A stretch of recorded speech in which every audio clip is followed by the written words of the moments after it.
Kisah Nabi Muhammad Sallallahu Alaihi Wasallam. Ketabahan Muhammad kecil. Pada usia 6 tahun, Muhammad kecil kembali ke pangkuan ibunya. Hanya sebentar bersama, Muhammad harus kehilangan beliau. Berselang 3 tahun kemudian, kakek tercintanya meninggal. Sejak saat itu, Muhammad kecil menjadi anak yatim piatu. Tugas pengasuhan selanjutnya diemban oleh paman dari pihak ayahnya yang bernama Abu Thalib. Muhammad kecil sangat bahagia bisa bertemu kembali dengan ibunda Aminah. Mereka menghabiskan waktu untuk bermain dan belajar bersama tentang banyak hal yang terjadi di sekitar. Pada suatu hari, Aminah mengajak Muhammad untuk berziarah ke makam ayahnya di Madinah. Ia pun meminta izin kepada Abdul Muthalib. Meskipun dengan berat hati, akhirnya Abdul Muthalib melepas kepergian cucu dan menantunya bepergian jauh. Perjalanan ke Madinah cukup jauh. Kalian semua berhati-hatilah. Insya Allah, kami berada dalam perlindungan Allah. Ayah, jangan terlalu khawatir. Setelah urusan selesai, kami akan segera kembali ke Mekah. Assalamualaikum warahmatullahi wabarakatuh. Waalaikumsalam warahmatullahi wabarakatuh. Ini kali pertama bagi Aminah berkunjung ke makam suaminya. Begitu juga dengan Muhammad. Perjalanan mereka ditemani oleh Ummu Aiman. Sepanjang perjalanan, Aminah menceritakan sosok Abdullah yang sangat ia cinta dan kagumi kepribadiannya kepada Muhammad. Sesampainya di Madinah, kedatangan mereka disambut hangat oleh keluarga Aminah. Wahai anakku, dulu saat ayahmu meninggal, ibu belum sempat mengunjungi makamnya. Sekarang setelah engkau lahir di dunia ini, mari kita bersama-sama melihatnya. Baik, Bu. Saat itulah Muhammad benar-benar merasakan kehilangan sosok ayah dalam hidupnya. Ia bertekad akan mendampingi ibunya dalam keadaan susah maupun senang. Kira-kira 1 bulan lamanya mereka menetap di Madinah. Sekarang waktunya Aminah dan Muhammad kembali ke Mekah. Di tengah perjalanan, tepatnya di sebuah dusun bernama Abwa yang jaraknya 37 km dari kota Madinah, Aminah merasa sangat kelelahan. Wahai anakku Muhammad, badanku rasanya lemah sekali. Aku merasa ini pertemuan terakhir kita. Belum sempat menyelesaikan ucapannya, ibunda Aminah meninggal dunia untuk selama-lamanya. Ibu, jangan pergi. Wahai Muhammad, engkau adalah anak kuat, nak. Bangunlah, mari kita cari pertolongan untuk menguburkan jenazah ibumu. Sejujurnya, Muhammad kaget dan terpukul melihat kematian ibunda Aminah yang tampak nyata di depan matanya. Semuanya terasa sangat cepat terjadi. Namun hidup harus terus berjalan. Muhammad menguatkan hatinya. Selama perjalanan pulang bersama Ummu Aiman, Muhammad terus berdoa untuk ibunda Aminah sembari meneteskan air mata.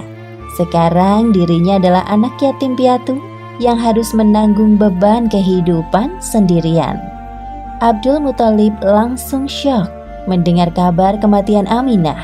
Seketika itu beliau mencium Muhammad. Wahai cucuku tersayang, hapuslah air mata di wajahmu. Jika ibumu melihatmu bersedih, pasti beliau akan sedih juga. Tenanglah, sekarang kakek yang akan menjagamu. Terima kasih, Kek. Abdul Muthalib merasa bahwa cucunya ini akan menjadi orang besar di kemudian hari. Beliau memperlakukan Muhammad dengan perlakuan yang istimewa. Hei nak, jangan duduk di tempat itu.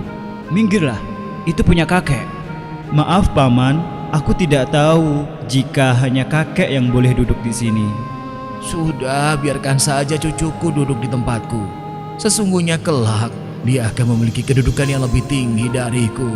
Pada saat itu, Abdul Muthalib adalah orang yang paling dihormati di kalangan penduduk Mekah, sampai dibuatkan hamparan khusus di bawah naungan Ka'bah.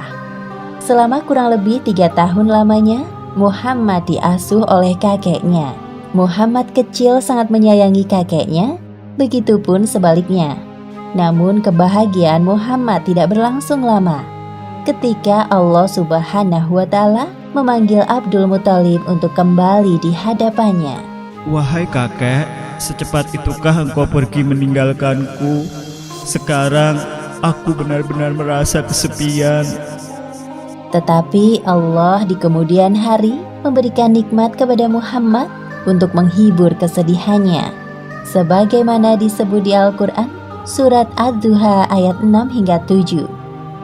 Bukankah engkau dalam keadaan yatim piatu, lalu diadakannya orang yang akan melindungimu dan menemukan kau saat kehilangan pedoman, lalu ditunjukkannya jalan itu. Menjadi anak yatim piatu yang kemudian ditinggalkan sosok yang amat mencintai, rasanya seperti ditusuk pedang. Itulah yang dirasakan oleh Muhammad di usianya 8 tahun. Kematian Abdul Muthalib tidak hanya membuat duka mendalam di hati Muhammad, begitu juga bagi para penduduk Mekah.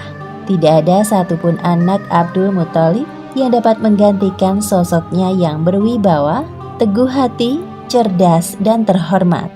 Beberapa hari sebelum Abdul Muthalib meninggal, beliau telah berpesan kepada anaknya yang bernama Abu Thalib untuk mengasuh Muhammad. Di antara pamannya yang lain, Abu Thalib memiliki sifat lemah lembut dan penyayang. Abdul Muthalib ingin Muhammad tumbuh dalam pengasuhan yang tepat. Wahai keponakanku tersayang, sebelum ayah meninggal, beliau sempat berpesan kepadaku agar mengasuh dan merawatmu sampai dewasa.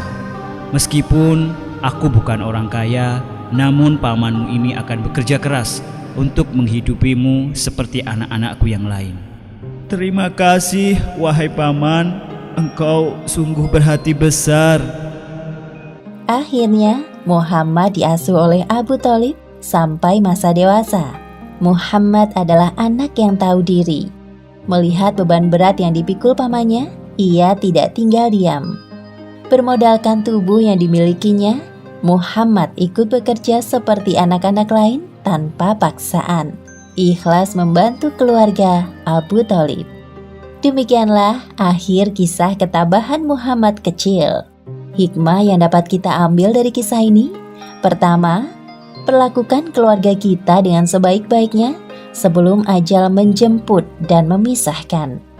Kedua, jangan pernah lupa mendoakan orang tua kita yang telah meninggal, karena doa anak soleh yang akan mengantarkan pahala dan pengampunan bagi mereka. Wallahu a'lam bishawab.